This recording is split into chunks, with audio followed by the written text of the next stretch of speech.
রাজনীতির ভাইদেরকে একটা কথা বলি, আপনারা হয়তো অনেকে জানেনও না। পৃথিবীতে দ্বিতীয় ইতিহাস আছে কিনা মান্না ভাই জানলে বলবেন, আমি ভাইয়ের কাছ থেকে শুনতে চাইবো। জিয়াউর রহমান তো একজন সামরিক শাসক ছিলেন। একজন সামরিক শাসক সামরিক ফরমান জারি করে দেশে গণতন্ত্র ফিরেছে, পৃথিবীতে এই নজির নাই যেটা জিয়াউর রহমান করছেন। আপনারা কি জানেন এই যে জিয়াউর রহমান গণতন্ত্র ফিরাইলেন, যার মাধ্যমে আওয়ামী লীগও রাজনীতি করার সুযোগ পাইল বাকশালের পর, সেটা কিসের মধ্য দিয়ে? তখন তো সংসদ নাই, সংবিধান তো সংশোধনও করা যাইতেছিল না। কিসের মধ্য দিয়ে? জিয়াউর রহমানের সামরিক ফরমানের মধ্য দিয়ে।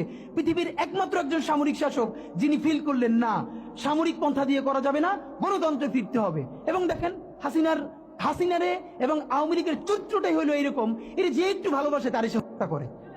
শহীদ প্রেসিডেন্ট জিয়াউর রহমান শেখ হাসিনাকে দেশে আসার অনুমতি দিছিলেন, সুযোগ দিছিলেন এবং বলছে থাক সবাই রাজনীতি করুক। আসার 1 মাসের মধ্যে জিয়াউর রহমান শহীদ হয়ে গেছে, 13 দিনের মধ্যে। এবার দেখেন এই যে আমরা এখন যারা সবাই করতেছি, সুতরাং এটা একটা বিষ। এই বিষের সাথে আমরা কিভাবে লড়াই করব? জাতীয় ঐক্যমত্য তৈরি করতে হবে। সুতরাং পলিটিক্যাল পার্টি এবং সবার প্রতি একটা কথা, প্লিজ আপনারা বিএনপিকে শতভাগ কর্নার করে দিন না। বিএনপি এই আধিপত্যবাদ বিরোধী লড়াইয়ের জন্য আমাদের একটা বড় শক্তি। এই শক্তিকে এত বেশি কর্নার করা যাবে না যাতে তারা গিয়ে আওয়ামী লীগের হাত ধরে ফেলে। তারা যদি আওয়ামী লীগের হাত ধরে ফেলে তাহলে লড়াইটা তো আমাদের জন্য আরো কঠিন হয়ে যাবে। বরং বিএনপির প্রতি আমাদের চ্যালেঞ্জ হলো, যেই বিএনপি বাকশালী সংবিধানের প্রতি প্রেম দেখাবে তারে শহীদ জিয়ার ছবিটা সামনে এনে বলতে হবে যে এই বাকশালী সংবিধান তো জিয়াউর রহমানই ছুঁড়ে মারছিল। বেগম জিয়া বলেছেন এই সংবিধানকে ছুঁড়ে ফেলা হবে। এখন বেগম জিয়ার চেয়েও নতুন বিএনপি আসছে, বেশি প্রেমের বিএনপি। যেই শহীদ প্রেসিডেন্ট জিয়াউর রহমান ইসলামোফোবিক জায়গা থেকে বাংলাদেশের মুসলমান, বাঙালি মুসলমান সব আইডিয়াকে ধারণ করে বাংলাদেশের জাতীয়তাবাদ তৈরি করলেন। এখন একটা নতুন বিএনপি গজাচ্ছে, কেউ চেষ্টা করতেছে পুরো বিএনপিটাকে একটা ইসলামোফোবিক বিএনপি করা। এ কি ভাই? ইসলামোফোবিক বিএনপি সে কোথায় যাবে? সে কি দিল্লি যাইতে চায়?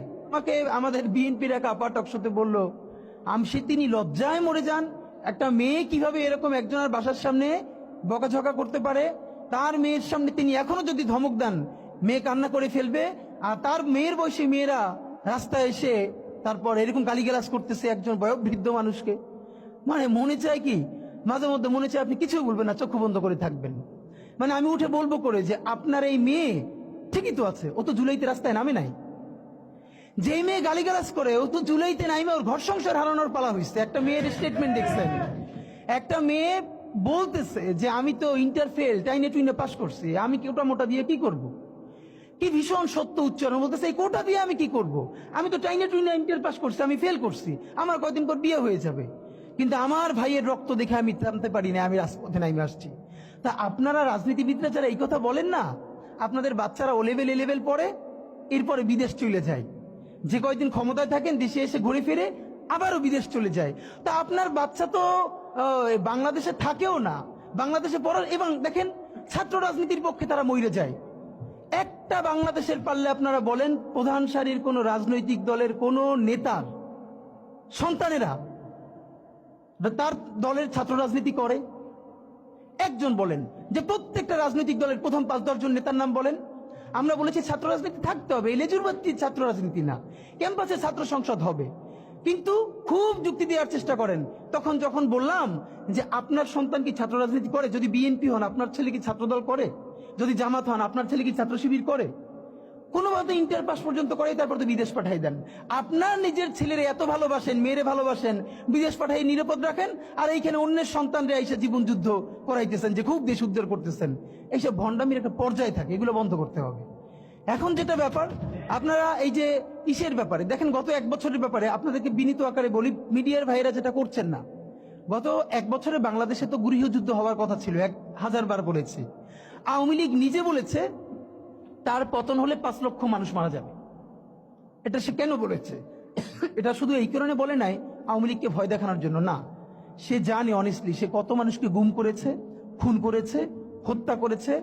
এই প্রত্যেকটা পরিবারের একজন করে মানুষ যদি আওয়ামী লীগের বিরুদ্ধে রুখে দাঁড়ায়, তাহলে তো আওয়ামী লীগের এখানে আও থাকার কথা না। আপনি ভাবেন পিলখানা থেকে শুরু করেন, যতজন অফিসার, সাপ্লাই, যত গণহত্যা, এরপরে নিরাপদ সড়ক আন্দোলন থেকে শুরু করে প্রত্যেকটা জায়গায়, সর্বশেষ জুলাইয়ে মিনিমাম যে 1500 শহীদ, এই প্রত্যেকটা শহীদ পরিবার থেকে একজন যদি জান বাজি রেখে নামে, তাহলে এখানে কি অবস্থা হওয়ার কথা ছিল বলেন? অথচ অবাক হই, এইরকম গণহত্যার পরেও জুলাইয়ের শহীদের কোনো পরিবার কোনো রিভেঞ্জ নিল না। এবং এখানে অবশ্যই বিএনপি, জামাত ইসলামী, অপরাপর প্রধান রাজনৈতিক দলকে আমরা ধন্যবাদ দিয়েছি। তারা অত্যন্ত বিচক্ষণতার পরিচয় দিয়েছে, তারা রিভেঞ্জ নেয় নাই, মানুষকে দমিয়ে রেখেছে। কিন্তু এই গত 1 বছরে, এবং খেয়াল করেন, মবের একাডেমিক সংজ্ঞা যদি ধরি, আমাকে খালেদ মহিউদ্দিন ভাইও জিজ্ঞেস করবার চেষ্টা করলো একই টকশোতে, মানে মব কি মানে হইল, মবের এখন ভালো সংজ্ঞা হইছে যেইটা আপনার বিরুদ্ধে হবে, এই এস্টাবলিশমেন্টের বিরুদ্ধে, সেইটি হইল মব। আর যেইটা আপনার শত্রুর বিরুদ্ধে হবে ওইটা মব না, ওইটা হলো মুক্তিযুদ্ধ। বাংলাদেশের স্বাধীনতার ইতিহাসে সব থেকে নিকৃষ্টতম ভয়াবহ মবের নাম শাহবাগের সন্ত্রাস। যেই শাহবাগের সন্ত্রাসের মধ্য দিয়ে বাংলাদেশের প্রথম বিপরীত রাষ্ট্রকল্প তৈরি করে এখানের প্রত্যেকটা রাষ্ট্রীয় প্রতিষ্ঠানকে ধ্বংস করা হয়েছে। বাংলাদেশের বিচার ব্যবস্থা, বাংলাদেশের আইন ব্যবস্থা, সচিবালয় সবকিছুকে গুড়িয়ে দেওয়া হয়েছে। সেই শাহবাগ সন্ত্রাস না, সেই শাহবাগ মব না। সেই শাহবাগে প্রত্যেকটা জাতীয় দৈনিক প্রথম পাতায় লিড নিউজ করেছে তারা কখন মোম জ্বালাচ্ছে। আমি নিজে দেখেছি, শাহবাগে তো দিনের পর দিন আমি দেখেছি। যখন 40 থেকে 50 জন লোক মাত্র, দুপুরে লোক নাই, তখন মিডিয়াকে বলে দেওয়া হয়েছে এমন করে উপর থেকে ক্যামেরা ধরতে হবে যাতে অনেক লোক দেখা যায়। সেভাবে করে করে লোক আনা হয়েছে, প্রত্যেকটা গার্মেন্টসকে বাধ্য করে লোক আনা হয়েছে। আমার বিশ্ববিদ্যালয়ে, তখন আমি ঢাকা বিশ্ববিদ্যালয়ে পড়ি, আমার ছাত্রলীগের যারা আমার সহপাঠী ছিল, ওদের রুমে dry cake, 7 up, Coke, Sprite, biryani দিয়ে ভরা থাকতো। শাহবাগ হলো পৃথিবীর এমন একটা আন্দোলন যেখানে কাচ্চি থেকে শুরু করে সমস্ত খাবার দাবার দিয়ে আন্দোলন করা হয়। তো ওরা সব রুমে নিয়ে আসতো, যেগুলো এক্সট্রা থাকতো ওরা আবার ফ্রেন্ডদেরকে ডাকতো, কার কি লাগবে নিয়ে যা। এই কথা কেন বললাম? একটা মিডিয়া কি তখন সেটাকে মব বলেছে। সাংবাদিক মাহমুদুর রহমান হাজার আক্রমণের পর কুষ্টিয়ে যখন আক্রান্ত হয়ে 11টা মাথায় সেলাই লেগেছে, তার 11টা রক্তাক্ত ভয়াবহ অবস্থা, একটা পত্রিকা সেটাকে মব বলে নাই। আদালত চত্বরে একজন মানুষ আদালতের কাছে গেছে, আদালতের সামনে তাকে বিচার মানে মাথা ফাটিয়ে দিচ্ছে, রক্ত। সংগ্রাম সম্পাদক আবুল আসাদ, পত্রিকা যদি জামাতের সমর্থিত হয়, আপনি তো, সেটা তো কোনো কথা না। বাংলাদেশের প্রত্যেকটা পত্রিকার একটা আইডিওলজি আছে। কিন্তু এর মানে কি, এই যে প্রথম আলোর সামনে যারা দাঁড়িয়েছে, আমরা তাদের পক্ষে দাঁড়িয়েছি, আমরা বলি না। আপনি পারলে প্রথম আলোর বিকল্প আরো 10টা প্রথম আলো তৈরি করেন, তার অফিসের সামনে আপনার কাজটা কি? আমরা তো তখন সে কথা বলেছি। কিন্তু এই যে সবাই মব বাজরা, যারা মব ট্রেডিং করছেন, তারা সম্পাদক আবুল আসাদের রুমে ঢুকে, একটা পত্রিকা অফিসে, সব থেকে বয়োজ্যেষ্ঠ সম্পাদক ছিলেন উনি বাংলাদেশের, দাড়ি ধরে টেনে মুক্তিযুদ্ধ মঞ্চের সন্ত্রাসীরা তাকে বের করে তারপরে থানায় নিয়ে গেছেন। একটা পত্রিকা মব লেখে নাই, সেইগুলো কোনোটা মব না। এরপর তো বলতে পারবো হাজার হাজার। কিন্তু এই যে কোন বাচ্চারা গালি দিচ্ছে, কাকে দিচ্ছে, যেই বাচ্চার একটা চোখ নাই, ইন্টারে পড়ে, এখন সে ভর্তি হবে ভার্সিটিতে, অন্য চক্ষু কাজ করছে না, হাত নাই, পা নাই, তার মধ্যে ভীষণ ট্রমা কাজ করে। এই রাষ্ট্রের প্রধান কাজ কি ছিল? রাজনৈতিক দলগুলোর রাষ্ট্রকে বাধ্য করা, আমাদের যেই সব ছেলেমেয়েরা চোখ হারাইছে, চিরতরে অন্ধ হইছে, পঙ্গু হইছে, রক্তের সাগরের মধ্য দিয়ে হইছে, ওদেরকে দিনের পরে দিন কাউন্সিলিং করা। ওরা এখনো ট্রমাটাইজড। ওদেরকে স্কুলে, কলেজে, ইউনিভার্সিটি দিনের পরে দিন কাউন্সিলিং করা উচিত ছিল। আপনি কাউন্সিলিং করেন নাই, ওদের পুনর্বাসন করতে পারেন নাই, শহীদদের পরিবারের পুনর্বাসন করতে পারেন নাই। এখন এই ছেলে মেয়েগুলো দেখে যে এই রক্তের মধ্য দিয়া সে চিরতরে অন্ধ হইছে, পঙ্গু হইছে, এখন তার ন্যূনতম বিচারই শুরু হয় নাই। বিচার নাই, সংস্কার নাই, সে বরং দেখতে পাইতেছে সেই আগের পুরনো আওয়ামী লীগ জিকে বসতেছে, যাতে তার মনে হইতেছে সে যে আবার অন্ধ হয়ে বাইকে আছে, সেটাও হয়তো বাইচে থাকতে পারবে না, এবার হয়তো তাকে হত্যা করে ফেলা হবে। সেই রিয়েকশনে সে কাউকে গালি দিচ্ছে। এই গালিকে আপনার এত অপবিত্র মনে হয়, কিসের সাথে তুলনা দেন? গত 15 বছর যার তুলনা একমাত্র জাহান্নামের সাথে হইতে পারে। তো আপনারা কি বুঝাইতে চান আমাদেরকে? এগুলো মনে করেন আমরা বুঝি না? নাম ধরে বললে পলিটিক্যাল পার্টিগুলো বেশি প্রেসার ফিল করে। আমার বিভিন্ন টিভি থেকে ফোন করে বলে, ভাই আপনার সাথে তো অমুক দলের অথবা অমুক দলের কেউ আসতে চায় না। এখন এই জন্য আমার কি হয়েছে, তারা যাতে একটু ট্রাস্ট পান, একটু কনফিডেন্স পান, এই জন্য কথার উত্তর দিই না। আমার এক বড় ভাই টকশোতে বললেন, তুমি থাক, ওনারা মুরব্বী মানুষ, তুমি যদি 2 শব্দ কম বলো তোমার জীবন পইরিয়াছে, কিছু হবে না। তাই ওনাদেরকে 2 শব্দ কম বলতে বলতে ওনারা এমনই হয়েছে, ওনারা মাইনেই নিতে পারে না যে এই বাচ্চারা না থাকলে ওনারা যে এখনো জেলে থাকতো অথবা বাড়ি বাড়ি পালাইতো, এইটা ওনাদের ভুলেই গেছে 1 বছরে। তো সেই বাচ্চার গালিগালাজে আপনার এত খারাপ লাগে? আমি বলেছি সমস্ত গালিগালাজ বন্ধ হয়ে যাবে। আমি এখন আপনারা চাইলে, আমার কাছে একাডেমিক থিসিস আছে কেন গালি দেওয়া যাবে। শুধু গালি দেওয়াই যাবে না, এই গালি কেন বৈধ এমনি তো বলা যাবে না, যে একাডেমিক থিসিস আছে। আমি আন্দাজে কথা বলি না, আমি একটা বিশ্ববিদ্যালয়ে পড়াইও।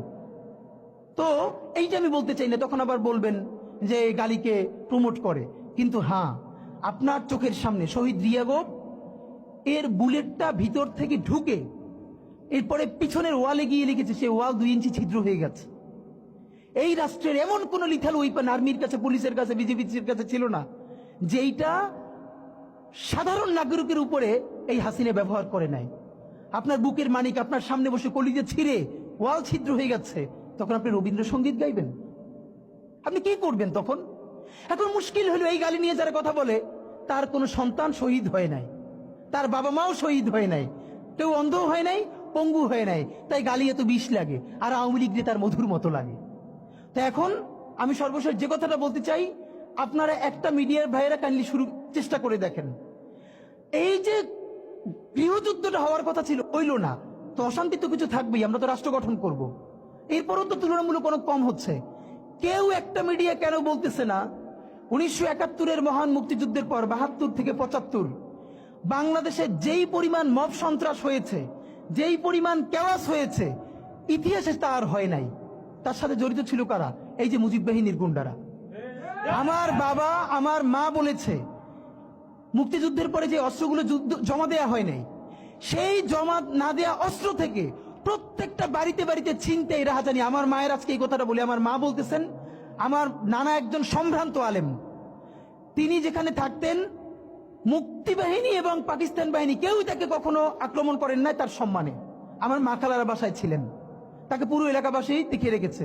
বাট মুক্তিযুদ্ধের পরে আমার মা বলেছে, তখন তার বয়স 16, আমার মা আমার খালা এবং এলাকার অনেক মেয়েদেরকে, যাদের চেহারা একটু ভালো ছিল, তাদের গায়ে কালি মেখে তারপরে অনেক সময় মাটির নিচে বাংকার বানিয়ে বা বিভিন্ন জায়গায় রাখা হতো তাদের সম্ভ্রম রক্ষা করবার জন্য।